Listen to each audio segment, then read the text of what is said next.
Welcome to the Deep Dive. Today, we're diving headfirst into a conflict that's really reshaping how we think about modern warfare. We're looking at this intense standoff, this clash between two major regional powers. On one side, you have Israel with its cutting-edge defense systems, strong Western alliances, and on the other, Iran, which commands one of the largest, maybe the largest missile arsenals in the Middle East. But this isn't just about missiles flying back and forth. It's deeper. It's ideologies, strategies, technologies, even survival, all clashing. So our mission today really is to cut through the noise, the headlines, and unpack the specifics. What are Iran's actual weapon capabilities? We'll get into the hypersonics, the drones, the ballistic missiles, and crucially, what do these details really tell us about the shifting power balance there? By the end of this, you won't just have the talking points. You'll have a much clearer picture, a shortcut, really, to being properly informed on what's becoming a critical global issue. So let's get into it.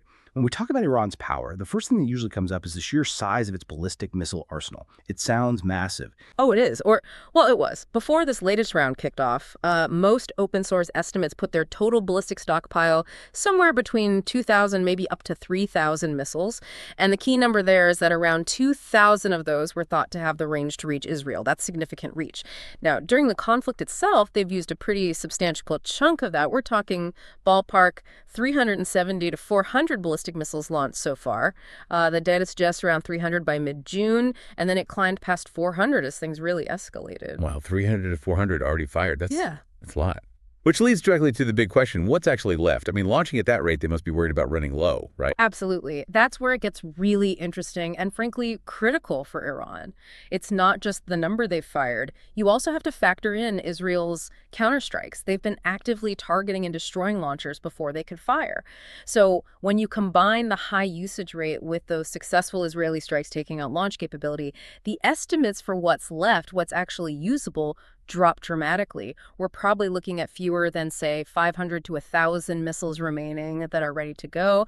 Some reports even suggested under 500 by late June. Under 500 potentially. That's a huge drop from 2,000 capable of hitting Israel. It is, and this rapid depletion, it really changes things. It forces Iran to shift strategy, maybe away from these huge saturation barrages towards, well, potentially more calculated, precise strikes. If they even can, their whole deterrence posture is impacted. Okay, so let's zoom in then. If they have fewer shots left, what are the main tools they've been using? What are these heavy hitters in their arsenal specifically aimed at targets like Israel? Can we break those down? Sure. We can look at the key types. For, let's say, shorter range precision work, you have the Fate 110 and the slightly longer range Fate 313.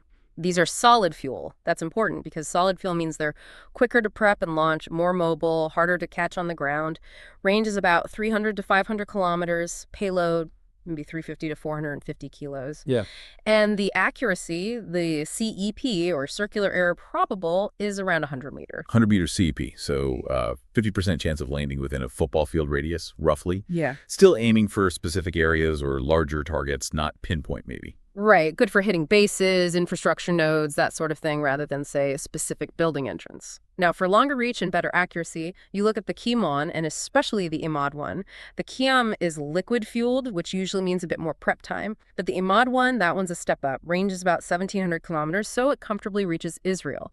It carries a pretty hefty 750-kilogram warhead, and crucially, the claimed CEP is just 10 meters. 10 meters. Okay, that's a massive difference. That's surgical strike territory. That sounds like a real capability leap. It's exactly. Right. That's designed for hitting high-value specific targets, command centers, critical infrastructure points, things like that. Then you get into their longest-range missiles that can hit Israel. You've got the Gladar 110, ranges 1,800 to 2,000 kilometers. It uses a mix of liquid and solid fuel stages, carries a decent warhead, 650 to maybe 1,000 kilograms. CEP is wider again, maybe 110 meters. And then there's the Sage-Ult. This one's significant because it's a solid fuel MRBM, a medium-range ballistic missile. Range again, around 2,000 kilometers. Being solid fuel, like the Fateh, makes it much quicker to deploy from mobile launchers, increasing its survivability before launch. Harder to find, harder to hit. Right, the shoot and scoot capability. Precisely. And finally, there's the Karamchar 4, which they also call Kaibar. Liquid fuel, again, similar 2,000-kilometer range. But what really stands out here is the warhead. It's huge. We're talking 1,500 to 1,800 kilograms. That's a much bigger punch. And the accuracy is back down to that impressive 10 to 30-meter CEP range. So it's long range, powerful, and precise. It's clear they haven't just been sitting on old technology. You mentioned they've unveiled newer designs, too. What do those tell us? Yeah, they keep developing. Two recent ones worth noting are the Qasem Basir, it's solid fuel, about 1,200-kilometer range, and they claim enhanced guidance. So focus seems to be on accuracy and responsiveness. And then there's the Jihad missile, liquid fuel, about 1,000-kilometer range, but they claim a very high speed, Mach 8.5, carrying a warhead around 590, 600 kilograms. Mach 8.5. Okay, that brings us neatly to the elephant in the room, or maybe the hypersonic missile in the room. Fatah 1, this one got a lot of media attention. Iran's first claimed hypersonic solid fuel MRBM.